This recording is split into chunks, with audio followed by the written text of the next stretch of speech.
নমস্কার, আমি রূপকথা। এই ২৩শে মার্চ স্কুলে আমাদের সিনিয়রদের মানে এসএসসি ২০২৫-এর দিদিদের বিদায় অনুষ্ঠান ছিল।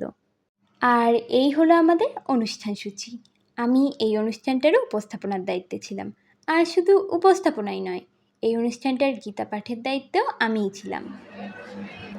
ওম নমো ভগবতে বাসুদেবায়।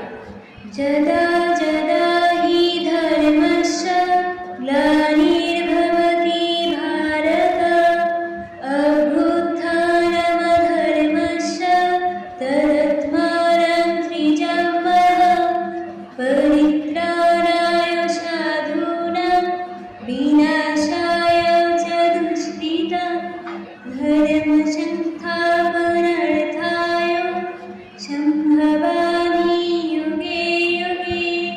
ওম শান্তি, ওম শান্তি, ওম শান্তি।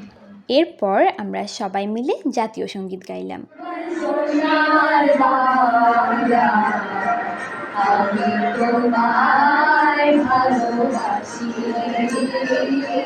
জাতীয় সঙ্গীতের পর আমার ফ্রেন্ড সিনিয়রদের উদ্দেশ্যে মানপত্র পাঠ করল। চলেছ আজ ওই নতুনের আহ্বান, সত্যি বলছি তবুও ব্যথা পাচ্ছি মোদের অবচেতন।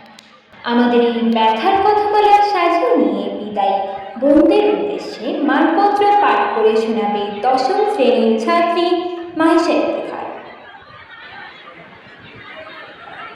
তোমাদের সাফল্যমণ্ডিত ভবিষ্যৎ কামনা করি। তোমাদের স্নেহধন্য খুলনা কলেজিয়েট গার্লস স্কুলের অনুজ বোনেরা। এরপর বিদায়ী স্টুডেন্টদের উদ্দেশ্যে আমাদের টিচাররা একে একে তাদের বক্তব্য দিলেন। আমাদের অনেক সিনিয়র দিদিরাও বক্তব্য দিল। হলরুমটা যেন ততক্ষণে তাদের করতালিতে একদম ভরে উঠেছিল। অনুষ্ঠান শেষে আমরা আমাদের সিনিয়র দিদিদের সাথে কিছু ছবিও তুললাম। স্কুলকে বিদায় জানানোর ক্ষেত্রে তাদের এই যে ইমোশনসটা কিছুটা হলেও আমরা ফিল করতে পারছিলাম, কারণ সামনের বছর তো আমাদেরই পালা। তো আজকের ভিডিওটা এ পর্যন্তই। সবাই ভালো থাকবেন। নমস্কার।